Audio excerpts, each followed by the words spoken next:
If you've just joined us on this episode of Question Time, we've been looking at the plight of the disappeared as the world marks the International Day of the Disappeared. And we'll be looking at the fate of the Chibok girls and what the intervention agencies in Nigeria are doing to provide a psychosocial support to these victims. And our guest on this episode of Question Time is Mr. Adeyemo Andrionicus. How can we resolve the challenge of backing up these records with forensic data? We are not too scientific in our climb yet, but it doesn't mean that it's not possible, because we now have DNA technology now in Nigeria. There are laboratories that specialize in having DNA tests in Lagos, in Abuja, in Port Harcourt. So with that, I do believe, because they have parents, they have fathers, they have mothers, they have siblings. So from there, we can really, forensically, we can generate data.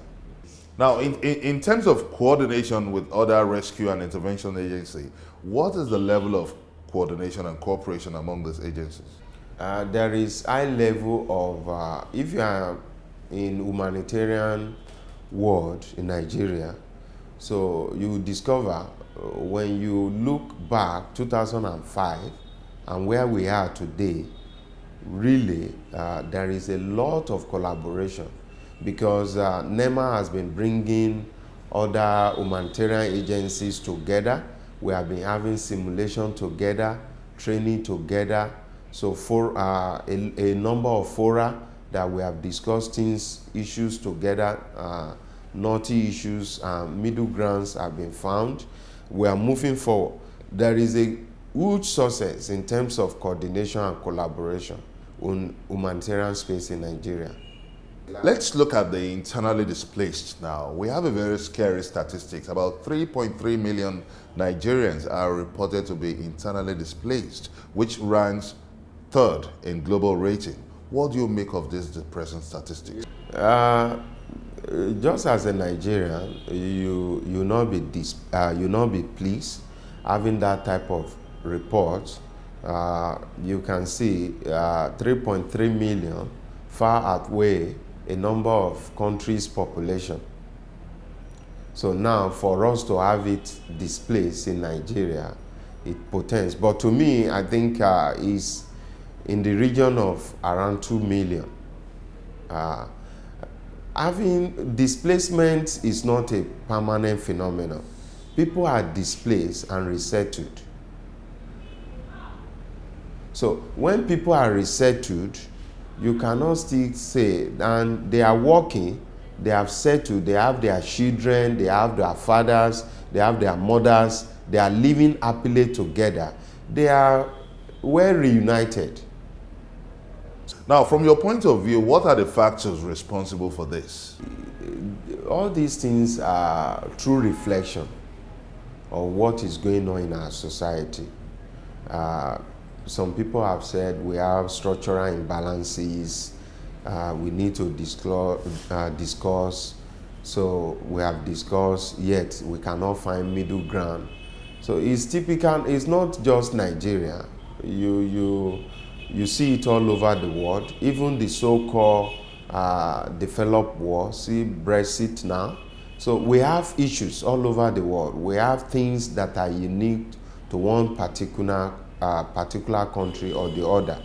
But be it as it may, Nigeria issues are far. At times, you tend not to understand how things evolve.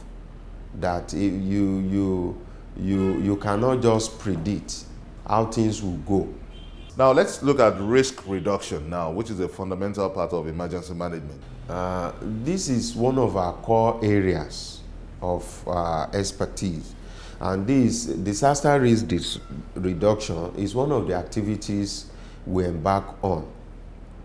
And we have been trained, we have a number of our staffs trained both internationally and at home, and these trainings have been cascaded down, and they are implementing disaster risk reductions in a number of communities spread across 37 branches in Nigeria. We have more than 800,000 trained volunteers with more than 400 paid staff across the country. And Nigerian Red Cross, we have offices in 37 branches, 36 states plus Federal Capital Territory. And we have offices, though not 774 local government areas, but we do cover more than 70% of local government areas. So where we have Red Cross offices. And we also have detachments, units in schools, universities, secondary schools, primary schools, nursery schools, and communities. Now, you talked about having your emergency units spread across the length and breadth of the country, but how far has it been able to intervene in emergency situations, and what's the functional value of all these units spread across Nigeria?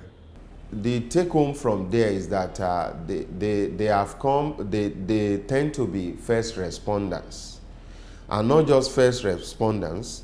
They know what to do at the accident scenes, disaster scenes, and there are a number of issues regarding slow onset disasters and sudden onset disasters. All these awareness raising, sensitizations, advocacy issues, they have been passing around the communities. In terms of providing relief materials to the victims of emergency situations, how well would you say the Nigerian Red Cross have performed? As you know, we are the oldest and the biggest humanitarian organization, not just in Nigeria, all over the world. We have 2 strategic warehouses in Nigeria, one in Lagos that takes care of the southern states, then Kano Strategic Warehouse takes care of 19 northern states. Then it doesn't mean that when disaster strikes, we just have to give relief to affected people. We have to carry out what we call needs assessment, really know what is their capacity, what are the vulnerabilities still present with them. Based on this needs assessment, if disaster affects 2,000 people, we'll be able to know whether 500 out of 2,000 needs our assessment. Our assistance. So whether the entire 2,000 people may need our assistance, or 200 out of 2,000 people will need our assistance. This is how we work. Then based on that, then the needs assessment would determine what type of assistance. Is it just food? Is it water? Is it shelter? So these are how we work. When you mention needs assessment, what process does this entail? Yes, we have our response tools. We have FACT. We have regional disaster response tool. We have national disaster response tool. And we have our disaster coordinators in our branches, in our states, that will be mobilized. And we have our efforts, emergency and first aid teams members that are already trained in all the states of Nigeria that will be mobilized.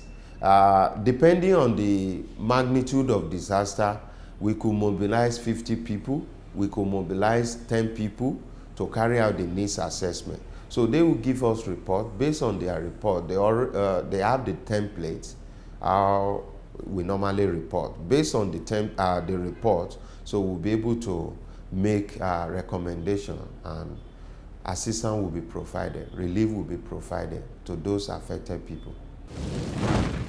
You may also join in this conversation by sending us your comments on our various social media platforms showing on your screen.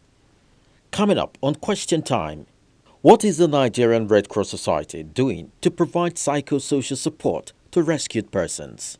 Find out from the Acting Secretary General of the Nigerian Red Cross Society when we return.